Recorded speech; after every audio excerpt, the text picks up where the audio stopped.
السلام علیکم، پہلے یہ آپ ویڈیو دیکھیں۔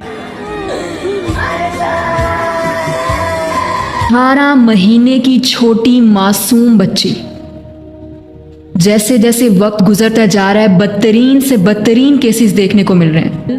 کراچی میں ایک 18 مہینے کی چھوٹی معصوم اپنے والدین کی اکلوتی بیٹی کو درندگی کا نشانہ بنایا جاتا ہے، اور وہ اس درندگی کی وجہ سے اس دنیا میں اب نہیں ہے۔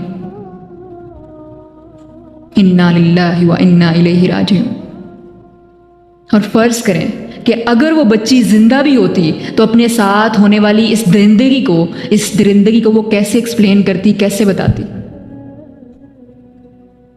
ایسے لوگ، ایسے ظالم لوگ جن کے پاس آنکھیں، کان، دل و دماغ موجود ہیں لیکن نہ وہ دیکھتے ہیں، نہ سنتے ہیں، نہ سمجھتے ہیں۔ اللہ سبحانہ و تعالیٰ قرآن میں فرماتا ہے کہ یہ لوگ اولئک کالانعام، یہ لوگ جانوروں کی طرح ہیں، اور ساتھ ہی فرمایا بل ہم اضل، بلکہ جانوروں سے بھی زیادہ بدتر۔ اور جانتے ہیں یہ سب کیوں ہوتا ہے؟ لیک آف نالج، جہالت تو ہے ہی لوگوں میں، لیکن سب سے بڑھ کر ہے lack of accountability, lack of strictness, weak law enforcement, کہ خدا را کسی ایک انسان کو عبرت کا نشان بنا دیں، کسی ایک کو چونک میں لٹکا دیں، خدا را سخت سزائیں دیں، لیکن کوئی رسپانس نہیں۔